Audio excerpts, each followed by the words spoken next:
ഓർമ്മിക്കാൻ നമ്മൾ ഒരുപാട് ദിവസങ്ങൾ ജീവിതത്തിൽ കുറിച്ചിടാറുണ്ട്. നമ്മളേറെ സ്നേഹിക്കുന്നവരുടെ ജനനവും മരണവും കണ്ടുമുട്ടലുകളും പിരിയലും ഉൾപ്പെടെ.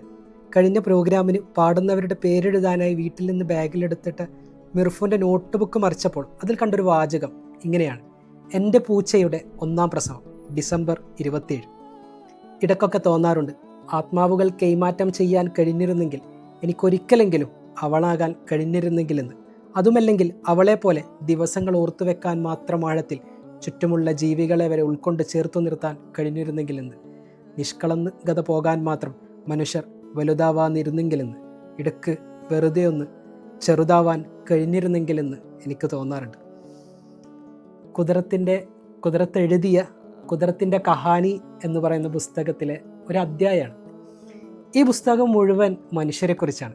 കുതിരത്തിന് ചുറ്റുമുള്ള, കുതിരത്തിനെ തൊട്ട മനുഷ്യരെക്കുറിച്ച്, ആ മനുഷ്യരും ഒത്തുള്ളതും അല്ലാത്തതുമായ ഓർമ്മകളെക്കുറിച്ചാണ്. എനിക്കൊന്നും ഇടയ്ക്കൊക്കെ ഇങ്ങനൊരു പുസ്തക രൂപത്തിൽ അല്ലെങ്കിൽ എവിടെയെങ്കിലും ഒരു നോട്ട് പാഡിലെങ്കിലും നമുക്ക് ചുറ്റുമുള്ള മനുഷ്യരെക്കുറിച്ച്, അവരുടെ ഓർമ്മകളെക്കുറിച്ചൊക്കെ ഇങ്ങനെ എഴുതി വെക്കണം എന്ന് തോന്നുന്നു.